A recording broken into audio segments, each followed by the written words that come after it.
Moving on to this hive.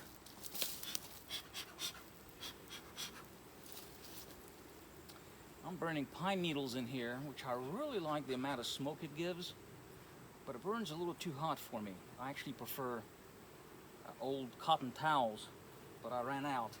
This burns extremely hot and has to be refilled more often, but boy, it sure gives a nice thick smoke.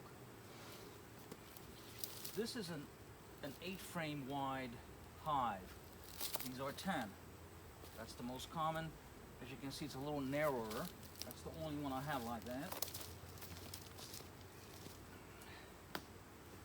I actually intend on getting rid of this one so that I can standardize on the 10 frame only. It helps when you have all the same size equipment. So this one is D3. Here we go.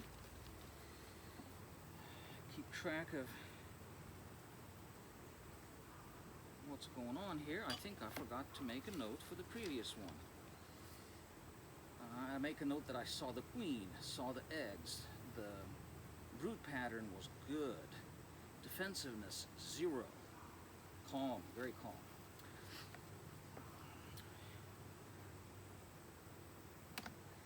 Keeping records, of course, helps with a number of things, including which one to use as breeders.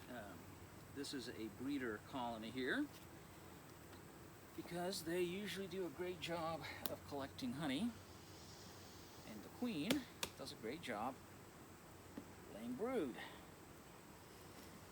And of course, they are typically very gentle. Now let's hope they don't prove me wrong here. All right, bees, no stings, okay? 0 stings. 0, 0. I'm holding it back a little bit because the smoke coming out is so hot. Don't want to singe the wings. I don't see any beetles.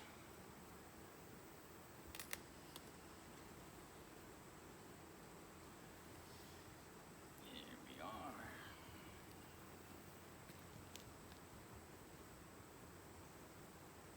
Oh, there's a beetle. I don't know if you can see it that far, but oh man, it got away. I was going to crush it. They are fast. Oh, another one. Come here.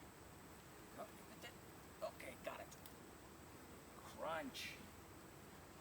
That is a satisfying crunch. So I do make a note of how many pests I find. So that was 2 so far.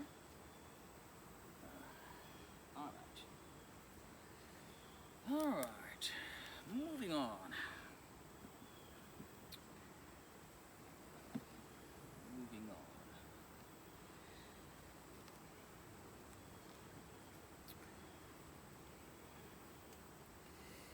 The honey flows over, meaning very few flowers are producing nectar, just enough for the bees to survive.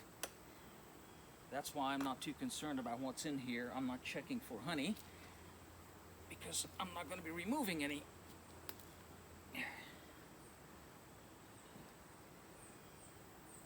Here we are, August 9th. September is when goldenrod and the yellow and white crown beard bloom, and sometimes we get a little extra honey from that harvest. We're not there yet though. Well, I think when I took this off, the queen excluder is stuck underneath it, so we are now in the brood chamber, even though we have 2. Being narrower, I have a deep box and a medium box, so both of these are brood chambers. All right, let's take a look here.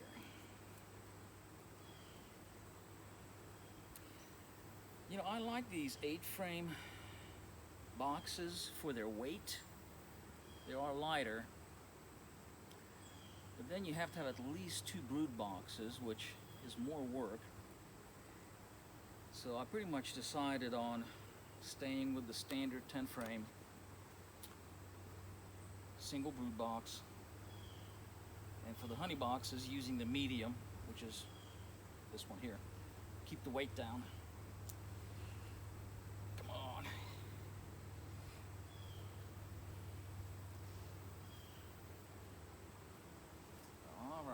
this is all nectar. Glistening liquid in the middle and a little bit of capped honey here on the side.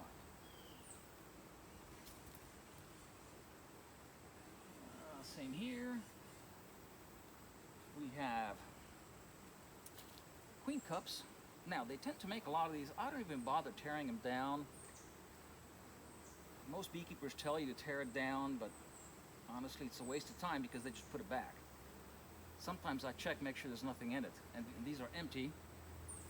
They're gonna put it back anyway, so as long as I don't see royal jelly, white liquid in there, and the larva,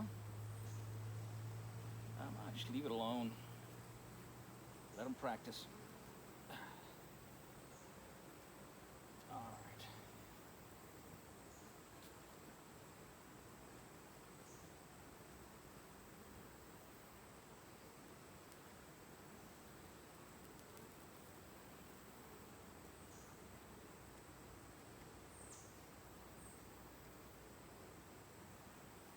Looking for eggs.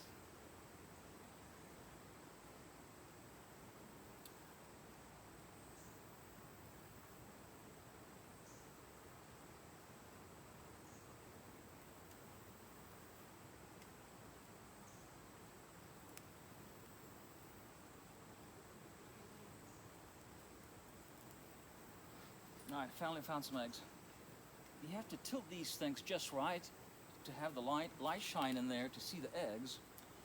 And even then, it's hard to tell the difference between an egg, which is like a tiny grain of rice standing on its end, the difference between that and a just hatched larva. They look kind of the same, tiny. So that one had mostly hatched larvae, but I did find a few eggs, which tells us that the queen has been in here at least 3 days ago.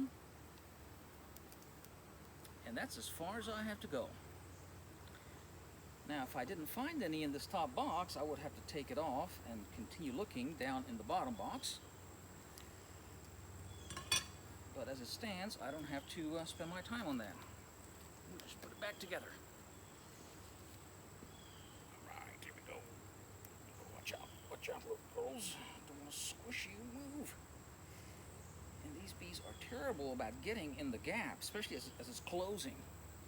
They see the box coming, they see a gap closing, and they're like, oh, let's get in there. Let's stick our head in there.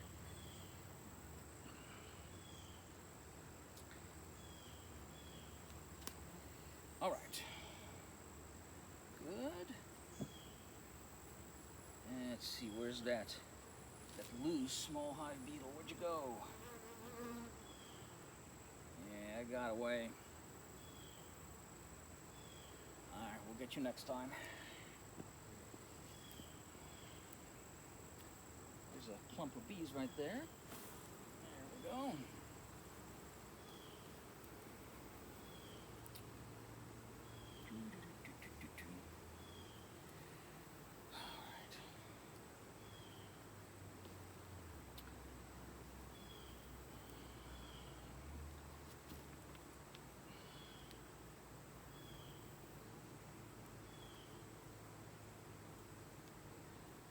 Trying to close it as slow as I can. Sometimes you have to squeeze the bees just a little bit to make it move, because they like being in tight spaces. So you got to make them a little tighter than they're comfortable with, then they finally move out of the way. All right. Make a note of the 2 small hive beetles.